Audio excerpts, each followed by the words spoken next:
And I think something we all have to be on guard on about those of us who love the church is that we don't replace our prayer life for, as you called it, ecclesial politics, because it feels productive to get angry somehow.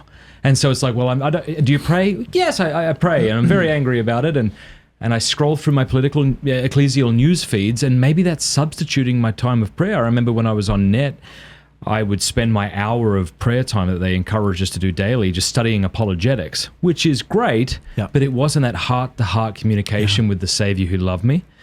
And how much further from the way things should be if what I'm doing is just getting angry about bishops and forwarding things and retweeting things, and I get it and I fall into it, but I don't want to. Like, I really want to love Jesus and not just be angry. And I think the Lord's growing me in that area. I feel that, but I think all of us have to kind of reflect and say, am I becoming like that? Am I just getting angry because it feels productive? It feels like I have control over something.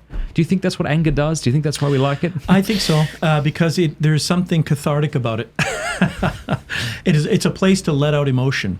Yeah. It is a way to let out all that pent-up emotion and anger and whatever, and it feels good to get it off your chest. And you couple that with social media, that's a dangerous place. But I think the place that we have to do that is in prayer. When I'm frustrated and angry about things going on in the church, or I feel hamstrung that I can't do what I would like to do, I bring that to the chapel. And I tell the Lord, look, Lord, I'm mad.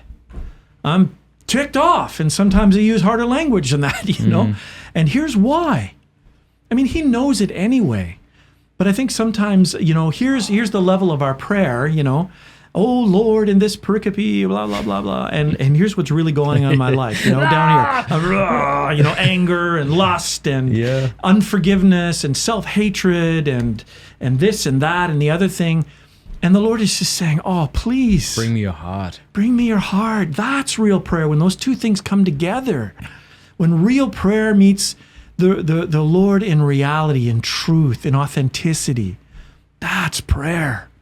And that gives the Lord permission to speak into our lives and deal with what we need to deal with. That's what makes saints. That's where we need to be. I'm always struck by the fact that when Jesus calls the apostles, he calls them to be with him and to be sent out.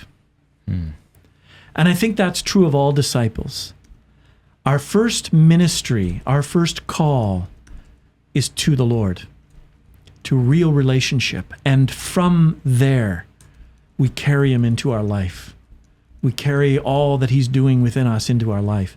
That prayer of St. John Newman, about being the radiance of Christ, carrying the aroma of Christ into the world. May people only see you and not me. Hey, thanks so much for watching. Please be sure to like and subscribe and leave a comment below letting us know what you thought about the video.